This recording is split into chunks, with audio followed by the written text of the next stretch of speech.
कमलापुर एक छोटा सा गांव था।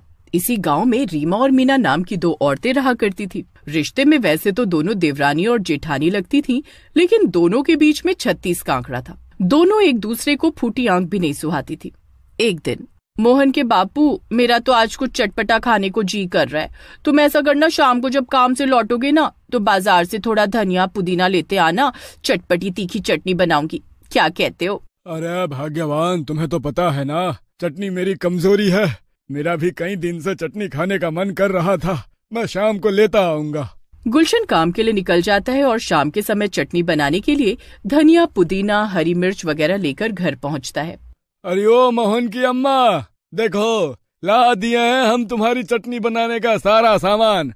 अब जल्दी से बढ़िया सी चटनी बनाकर ले आओ, तभी खाना खाएंगे। हाँ, आप बस थोड़ी देर रुको, मैं अभी बनाकर लाती हूँ। रीमा गुलशन के हाथ से सामान लेकर जाती है। कुछ देर बाद, आओ मोहन के बापू, खाना लगा दिया है, खा लो चटनी से चावल। हमको पता है तुमको चटनी चावल बहुत पसंद है। अरे वाह, मजा ही आ गया। तुम्हारे हाथ की चटनी और चावल मिल जाए, उसके आगे तो हमको कोई पकवान भी दिखाई नहीं देता। क्या मोहन के बापू, आप तो बस ऐसे ही हमको झाड़ के पेड़ पर चढ़ाते रहते हैं। रीमा और गुलशन उंगलियां चाट चाट कर चटनी से चावल खाते हैं और बची हुई चटनी को रसोई में ढक कर रख देते हैं। रीमा पति और बेटे को खाना खिलाने के बाद आराम से बिस्तर पर जाकर सो गई थी। रीमा के सोने के बाद, आज तो लगता है इस रीमा ने चटनी बनाई है। इसकी चटनी की महक मुझे यहाँ तक आ रही है। घर के सभी लोग सो गए हैं, अब मैं आराम से बैठकर चटनी खाऊंगी। चुड़ैल रसोई में बैठकर आराम से चटनी खाने लगती है और चटनी का पूरा बर्तन सफा चट कर देती है। अगले दिन सुबह, अरे मनोज की अम्मा, हम काम पर जा रहे हैं। ऐसा करो, नाश्ते में 2 रोटी पराठे सेक दो। रात की चटनी बची है ना, उसी से खा लेते हैं। रीमा रसोई में जाती है तो देखती है कि चटनी का बर्तन तो पूरा खाली पड़ा हुआ है। हाय रे मोरी मैया, रात में तो पूरा कटोरा भरकर चटनी पीसी थी, सुबह होते होते कहाँ गायब हो गई। जरूर इस करमजली मीना का ही काम है। पिसी पिसाई चटनी मिल गई तो पूरा का पूरा कटोरी साफ कर दिया इसने। अरे ओ मीना की बच्ची, बाहर निकल। मैं पूछती हूँ, तेरी हिम्मत कैसे हुई मेरी चटनी खाने की? और ठीक है, खानी थी तो मांग कर भी तो खा सकती थी। मुझसे बिना पूछे चुरा कर चटनी खाने की क्या जरूरत थी? अरे इतनी मेहनत से सिलबट्टे पर रगड़ रगड़ कर चटनी बनाई थी मैंने। इतनी मेहनत अपने पति के लिए की थी, तुम्हारे जैसे कामचोर के लिए नहीं। अगर चटनी खाने का इतना शौक है ना तो वो रखा है सिलबट्टा, हाथ पैर हिलाओ और चटनी पीसो। देखो जीजी, तुम बड़ी हो इसका मतलब ये नहीं कि कुछ भी अनाप शनाप बोलती जाओगी और हम बैठे बैठे सुनते रहेंगे। अरे तुम्हारी हिम्मत कैसे हुई हम पर चोरी का इल्जाम लगाने की? देखो मीना, वैसे तो मैं जानता हूँ कि इस रीमा का स्वभाव थोड़ा झगड़ालू है, लेकिन आज गलती रीमा की नहीं बल्कि तुम्हारी है। अरे बड़े मन से बेचारी ने रात में चटनी पीस कर रखी थी और तुमने पूरा का पूरा कटोरा खाली कर दिया। अरे भाई, खाना भी था तो थोड़ा सा लेकर खाती, बाकी उसके लिए छोड़ देना चाहिए था ना। अरे लो, अभी तक तो जेठानी जी बोल रही थी, अब तो जेठ जी भी मुझ पर लांछन लगाने लगे। और देखो, इल्जाम भी लगा रहे तो किस बात के लिए? चटनी चुराने के लिए। अब हमको दुनिया में कुछ और काम नहीं बचा है जो हम तुम्हारी रसोई में घुस घुस कर चुपके चुपके चटनी चुराएंगे। अरे हमारे क्या हाथ पैर टूट गए जो हम तुम्हारे घर से चुरा कर खाएंगे? अरे जाने दो ना रीमा, तुम तो जानती ही हो ये मानने वालों में से नहीं है। तुम अपना मन छोटा मत करो। हम शाम को आते वक्त फिर से तुम्हारे लिए पुदीना और धनिया लेते आएंगे। और हाँ, आज थोड़ी कच्चा आम भी ले आएंगे। हमें पता है तुमको आम वाली चटनी बहुत पसंद है।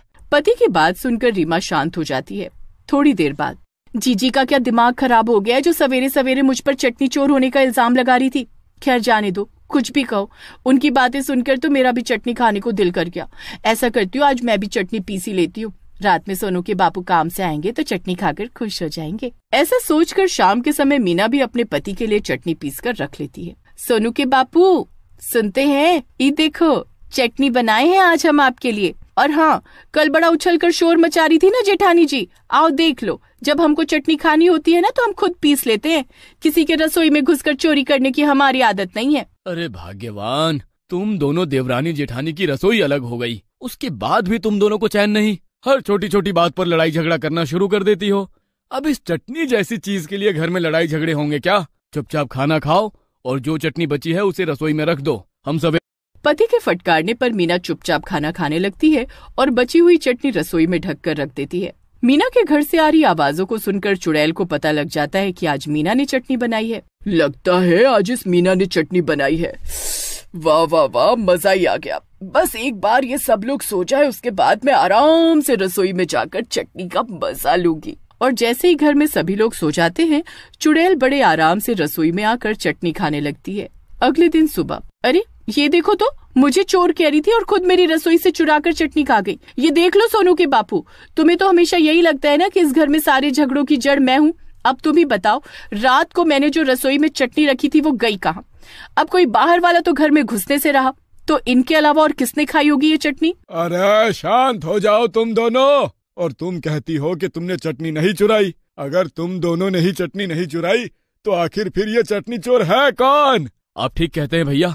आज रात को हम लोग छुपकर रसोई पर नजर रखेंगे। जरा देखे तो सही, आखिर हमारी रसोई में घुसकर चटनी चुराने कौन आता है। गुलशन, रमेश, रीमा और मीना चारों छुपकर रसोई के बाहर इंतजार करने लगते हैं। रात के 10:30 बजे होंगे कि अचानक से उन्हें रसोई में किसी की पायल की आवाज सुनाई देती है। अरे ये क्या, आज तो इन रीमा और मीना ने चटनी बनाकर रखी नहीं है।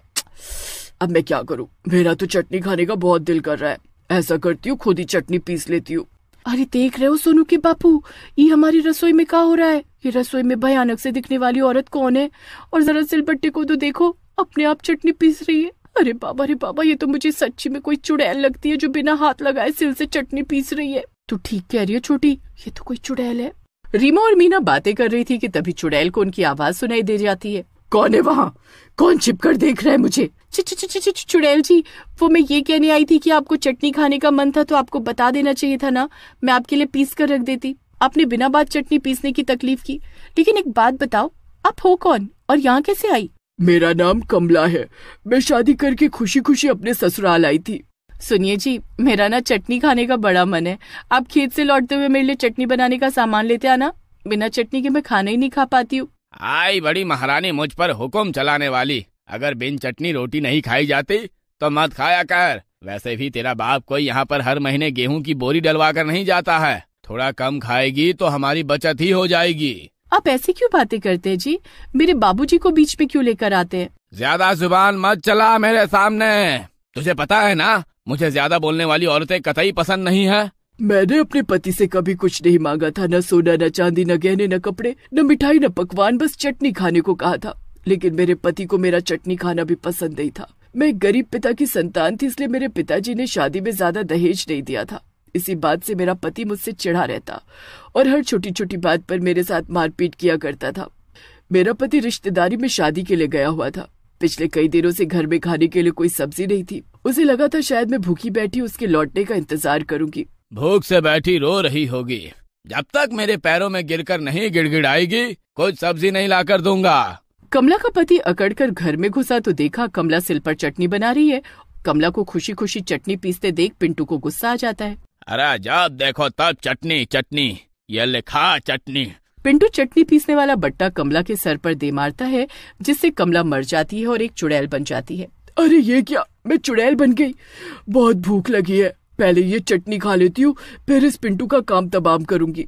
चुड़ैल कमला जाकर चटनी खाने लगती है। भरपेट खाने के बाद वो बिस्तर पर सो रहे अपने पति को उठाकर हवा में उछाल देती है और फिर बॉल की तरह जमीन पर दे मारती है। उसके बाद वो बची हुई चटनी पिंटू के पूरे मुंह पर रगड़कर उसे कैलेंडर की तरह बाहर दीवार पर टांग देती है। अपने पति को मारकर कमला का बदला पूरा हो गया था, लेकिन उसकी चटनी खाने की आदत अभी गई नहीं थी। इसलिए अब वो रातों में गांव के घरों में घुसकर चटनी चुरा कर खाती थी। अपनी कहानी सुनाने के बाद कमला चुड़ैल चटनी खाते हुए वहां से गायब हो जाती है और रीमा और मीना भी सच्चाई जानने के बाद एक दूसरे पर चोरी का इल्जाम लगाने के कारण माफी मांग लेती हैं।